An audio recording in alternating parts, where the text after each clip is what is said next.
Bienvenue sur Histoires incroyables, l'endroit où réalité et mystère se mêlent pour donner vie à des émotions inoubliables. Dans les épisodes précédents, nous avons suivi Laura, Pietro et Andrea dans leur voyage à travers la gare abandonnée de San Benedetto, où ils ont été confrontés à des énigmes et des visions capables d'ébranler leurs certitudes les plus profondes. La mystérieuse machine, connue sous le nom de Cœur du Silence, les a mis au défi d'affronter leurs limites, leurs peurs et les secrets qui auraient pu changer le cours de leur vie d'hôte. Mais désormais, l'heure de vérité est arrivée. Un choix inévitable doit être fait, une décision qui déterminera non seulement le destin des protagonistes, mais aussi celui du secret que les gardiens du silence protègent depuis des siècles. Quelles seront les conséquences de ce choix? Et surtout, qui deviendra le gardien? Préparez-vous à plonger dans la conclusion de cette aventure où tension, mystère et révélation s'entrelacent dans un final que vous n'oublierez pas de sitôt. Restez avec nous pour découvrir le destin de Laura, Pietro et Andrea. Mais avant de continuer, mets un like, abonne-toi à la chaîne et active la cloche des notifications pour ne pas manquer nos histoires incroyables. Alors que le message « Qui sera le gardien ?» clignotait sur le mur, les trois protagonistes se trouvaient dans un silence oppressant.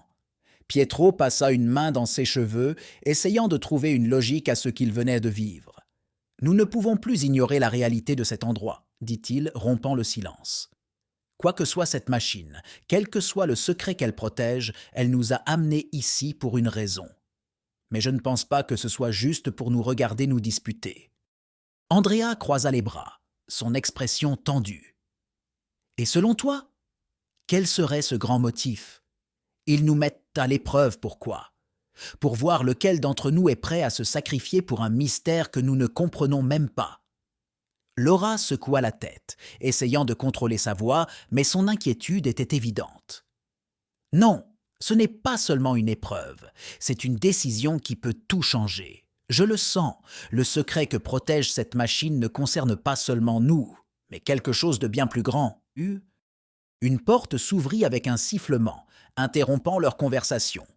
Derrière l'entrée se trouvait une pièce totalement différente des précédentes. Elle était éclairée par une lumière chaude, accueillante mais d'une intensité surnaturelle, comme si elle provenait d'une source extraterrestre.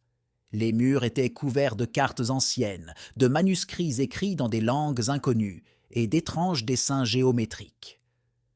Au centre de la pièce, une structure ressemblant à un autel abritait une sphère lumineuse qui semblait pulser de vie. Laura s'approcha, le souffle presque coupé par la tension. « C'est incroyable! Ce n'est pas juste une machine, c'est quelque chose de vivant, ou du moins ça en a l'air. » Andrea, moins impressionné, s'avança avec précaution, examinant l'autel avec méfiance.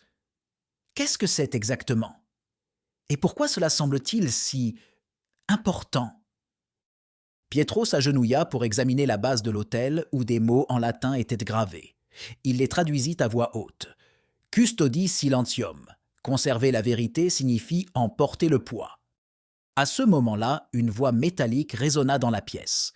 « Voici le cœur du silence, la source de tout ce que les gardiens ont protégé. Seul celui qui comprend le poids de la vérité peut en assumer la garde. Un choix doit être fait. » Une autre inscription apparut sur le mur. « Celui qui touche le cœur accepte la responsabilité de porter le secret pour le reste de sa vie. Mais attention, quiconque fait ce choix pourrait ne plus jamais être le même. » Laura s'approcha de la sphère, incapable de détourner le regard de sa lumière hypnotique. À l'intérieur, des images floues semblaient se former et disparaître. Des visages inconnus, des paysages en ruine, des fragments d'écrits anciens.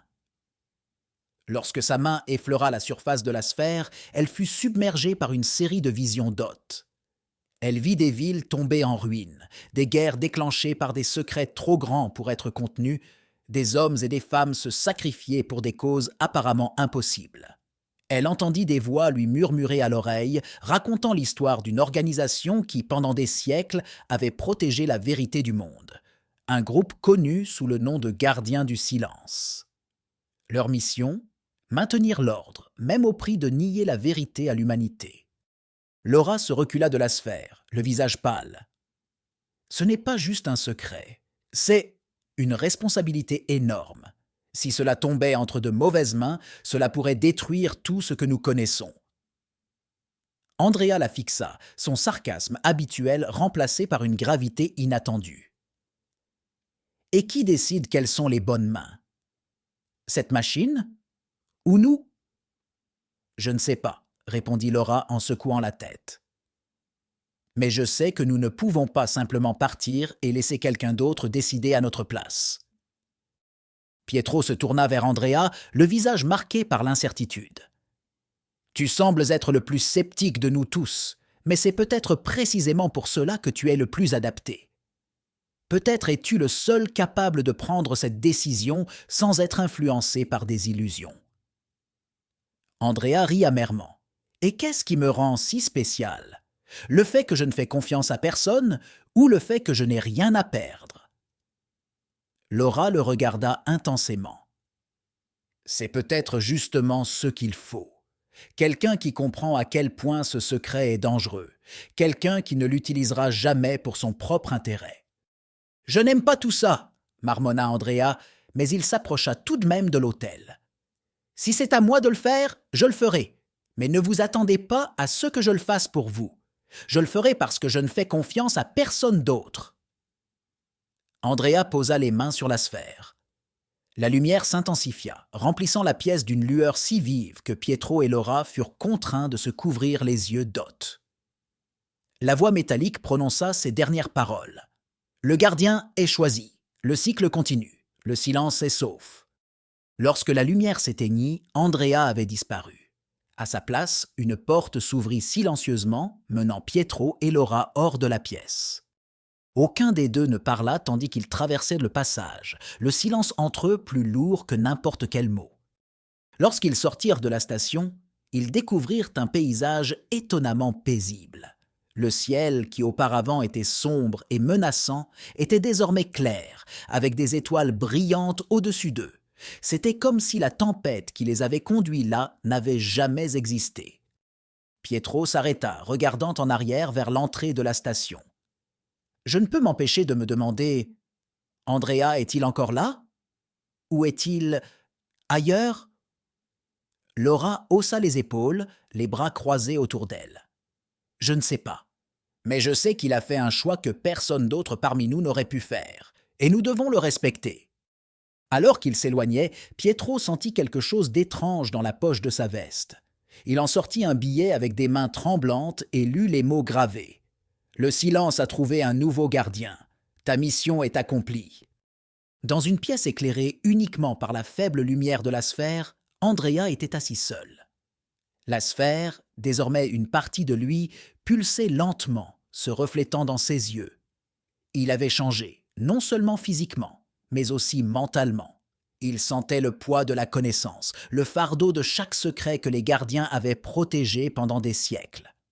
« Je ne suis pas un héros, » murmura-t-il en fixant la sphère. « Mais je ferai en sorte que le silence ne soit jamais brisé. » Avec ces mots, Andrea accepta son destin, conscient que sa vie ne serait plus jamais la même.